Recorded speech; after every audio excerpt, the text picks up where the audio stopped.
नमस्ते दोस्तों, लाई हूँ नाच गीत। अच्छा लगे लाइक सब्सक्राइब कमेंट बॉक्स में ज़रूर बताइए मेरे गाना कैसे लगा।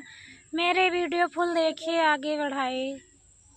सासु बासवा के काउची मंगाई दो सुन बसता नारायण के कथा।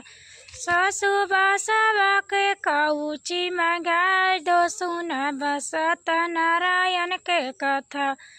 सासु पंडित के हिंदू पहाड़िया, सासु पंडित के हिंदू पहाड़िया। सासु भूखियों से पेटवा पीराय, सासु भूखियों से पेटवा पीरा।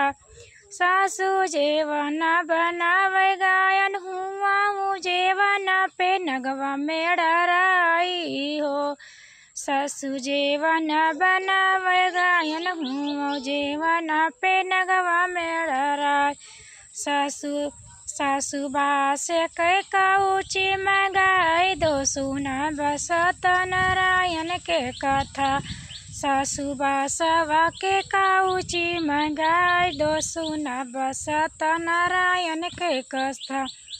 सासु पंडित की हिंदू पहाड़िया, सासु पंडित की हिंदू पहाड़िया। सासु पियासियों से ओठवा को मिलाई हो।